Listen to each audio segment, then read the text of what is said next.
Assalamualaikum warahmatullahi wabarakatuh. Alhamdulillahirrabbilalamin. Subhanahu walhamdulillah wa la ilaha illallah wallahu akbar. Allahumma salli ala sayyidina Muhammad wa ala ali sayyidina Muhammad. Bismillah tawakkaltu ala Allah. La hawla wa la quwata illa billah. Kisah nyata ini di saat bekerja, tepatnya di Sumatera, di Lahat, yang kebetulan 2016 itu akhir Januari, saatnya saya cuti.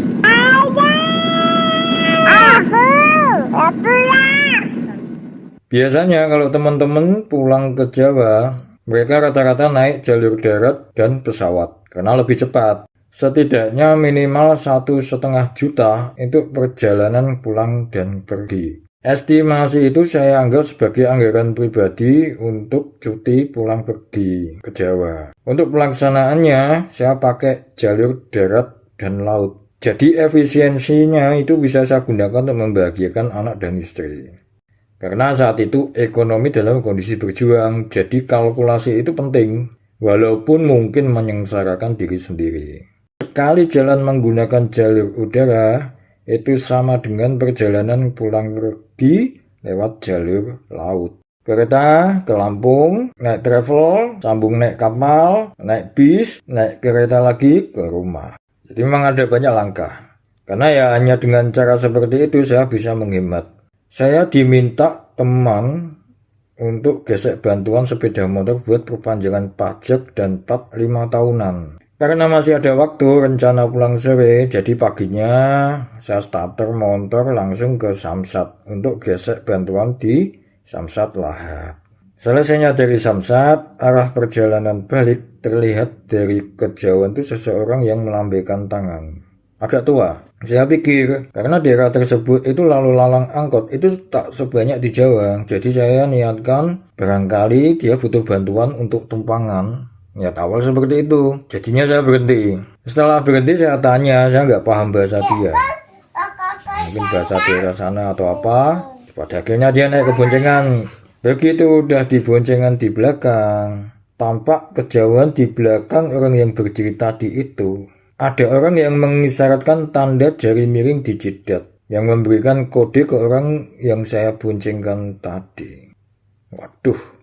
Saya memboncengkan orang yang tidak waras. Tidak pernah terbayangkan sebelumnya karena pakaiannya juga umumnya orang. Bingung dan serba salah. Ya sudah, akhirnya tetap saya boncengkan. Sambil jalan saya ajak ngobrol.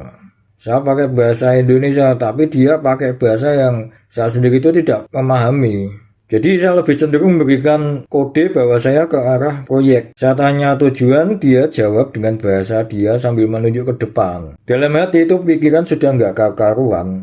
Bisa-bisa nanti dia ikut ke proyek juga.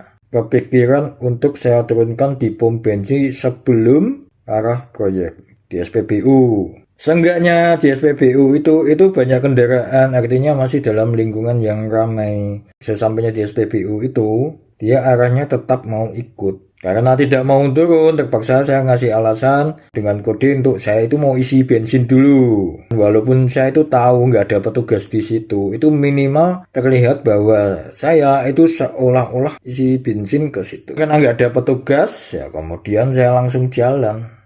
Jadi saya tinggalkan. Jadi saya kembali ke proyek. Gara-gara terkontaminasi dari kode seseorang itu, ya pada akhirnya memang niat saya membantu hanya sampai di situ. Di saat istirahat siang, ada teman yang pinjam motor yang saya pakai tadi. Mengembalikan kunci, dia mengeluh karena harus ngingkol pakai kaki buat nyalain mesin. Karena motor itu nggak bisa di starter. Tadi itu saya starter itu normal, nggak ada masalah, nggak ada ngingkol sama sekali. Saya coba ternyata benar. Motor itu terpaksa dibawa balik ke mes sama teman saya. Nanti direncanakan untuk diserviskan sekembalinya saya dari cuti. Nah, itulah awal pertanda yang walau alam itu saya nggak tahu. Ya, pada akhirnya saya harus fokus untuk pulang ke Jawa. Di perjalanan mendekati Lampung, tiba-tiba di gerbong itu saya merasakan hal abnormal. Kereta itu berhenti jauh sebelum stasiun, jadi masih di area persawahan. Jadi perkirakan kurang lebih 45 menit, itu sebenarnya mau sampai stasiun Tanjung Karang, Lampung. relnya ada yang patah. Masinis tidak berani melanjutkan, jadi menunggu bantuan mekanik untuk perbaikan terlebih dahulu. Jadi sampainya di Lampung itu, jadwal kereta ke Jawa yang terbooking itu harus saya reschedule. Ya alhamdulillah perjalanan kapal tidak ada kendala. Kemudian di Merak ganti bis. Di dalam bis itu perasaan sudah tidak enak. Sedangkan kondisi keuangan saya itu praktis dalam kondisi yang benar-benar kritis. Jadi antisipasinya, saya pinjam sama saudara untuk ditransfer 300.000 dengan perkiraan 200.000 itu saya anggarkan untuk beli tiket ke Semarang. 100.000 itu buat pegangan. Mendekati Jakarta, tiba-tiba ada suara ledakan cukup keras di belakang. Hanya salah satu ban belakang yang pecah. Pecahnya ban itu, pecah pula penyesalan dalam hati. Yang bisa saya lakukan, saya memohon ampunan, ya Allah, kenapa ini semua terjadi beruntun dalam kondisi perjalanan pulang. Kalau saya dianggap menelantarkan orang yang dianggap gila, dan ternyata itu ujian buat saya mohon ampun ya Rob. Saya siap menerima salah. Apapun alasannya, saya tetap salah. Allah itu lebih tahu yang ada di dalam hati dan pikiran kita. Saya menelantarkan orang tersebut. Ya pada akhirnya memang ketinggalan kereta api. Jadi saya terpaksa mengikuti bis itu berjalan ke terminal Pulau Gadung. Tahu sendiri saat itu terminal Pulau Gadung itu seperti apa. Kondisi sampai di Pulau Gadung itu kurang lebih sekitar jam 10-an malam. Saya pikir itu masalah tidak akan datang pada saya lagi. Keluar dari musola, saya jalan pelan, dihampiri calo yang menanyakan tujuan. Karena saya sudah cukup lama nggak naik bis, iseng-iseng saya tanya tiket ke Semarang. Dia tidak sebut nominal dan juga tidak sebut bisnya apa, tapi dia meminta saya untuk mengikuti dia ke arah bis. Saya sendiri juga maksa. Harga berapa, terus bisnya apa? Kenapa ya, belajar dari hal yang jauh sebelumnya itu saya sudah tahu. Pasti kondisi tengah malam kayak gini itu biasanya dikentel, biasanya pasti akan di-up dengan harga yang nggak masuk akal. Makanya saya harus buat kesepakatan di depan dulu. Jangan sampai ribut nanti di bis, harapan saya seperti itu. Di situ ada perdebatan kecil. Yang kemudian datang calo kedua yang tanya tujuan ke saya. Dia menawarkan bis Muriaan, bis yang arah Kudus. Jadi dia sebutkan nama bisnya, dia sebutkan tiketnya 90.000. Ya, karena ada sebuah pelayanan perbedaan ini, walaupun terus terang sebenarnya saya juga tanda tanya. Tapi saya mencoba untuk percaya. Karena dari komunikasi itu saya lebih antusias ke calo yang kedua. Ini yang pada akhirnya ada perdebatan yang menjadi perdebatan calo 1 sama calo 2. Memang nggak sampai pukul-pukulan ya, karena cuma rangkul-rangkulan, dan itu kondisi malam dilihat banyak orang. Saya teriakin, "Woi, dilihat tuh banyak orang tuh malu-maluin. Saya aku naik kereta lah." Begitu saya bilang naik kereta, mereka langsung berhenti. Ya dalam hati ketawa.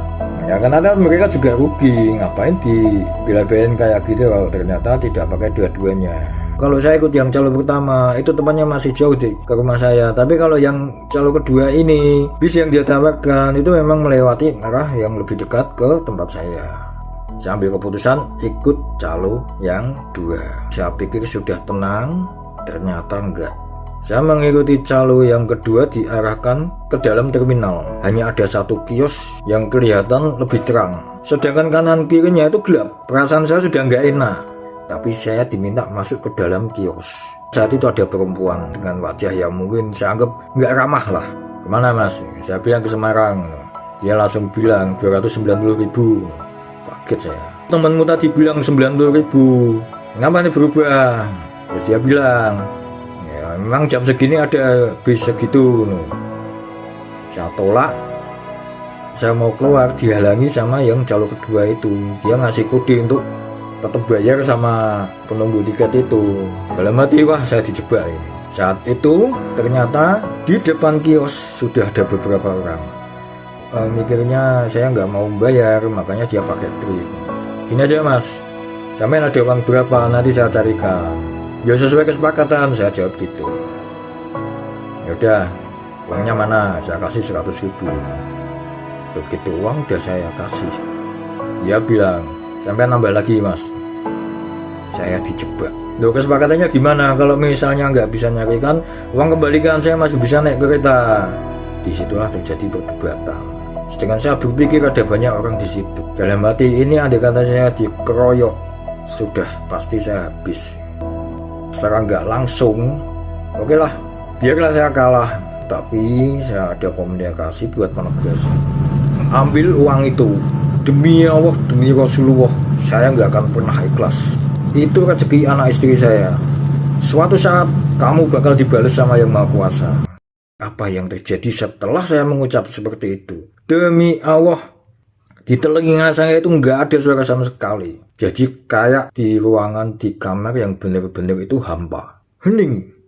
Dan tidak menyangka, hanya satu nama dengan penegasan nama Allah itu sudah mampu merubah segalanya. Karena dari raut muka si petugas perempuan tadi itu sudah berubah.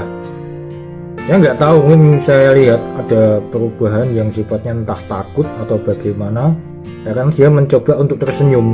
Bahwa yang dia sampaikan itu harga tiketnya 190. Dalam hati ini masih masuk kategori sesuai dengan anggaran saya. Karena saya masih dalam kondisi jengkel, tapi satu sisi sudah mulai di atas angin. Sekalian saya tegaskan, kalau mau 150, yang pada akhirnya dia minta tambahan 20.000 hanya untuk memberikan calo. Uang udah saya bayar, petugas perempuan tersebut itu meminta untuk mengantarkan sesegeranya ke dalam bis. Apakah sebegitu menakutkan saya? Walau alam bisawab. Misalnya Allah itu kalau memberikan bantuan itu di luar kemampuan dan akal kita.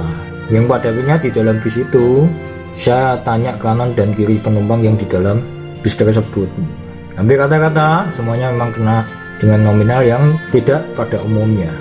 Bahkan ada seorang penumpang juga itu pun beli tiket harus dikawal sama entah saudaranya atau siapa, yang seorang tentara, seorang anggota. Dan saya bersyukur cuman Allah Subhanahu wa Ta'ala yang backingi saya. Terlepas dari apa semua yang sudah terjadi itu nggak akan pernah terlupakan. Tidak semua yang namanya niat baik itu akan menghasilkan sesuatu yang baik. Intinya akan menjadi sebuah pembelajaran terhadap kesalahan yang sudah dikerjakan. Dan saya syukuri teguran itu diberikan saat saya di dunia. Hasbunallahu wa ni'mal wakil, ni'mal maula wa ni'man nasir.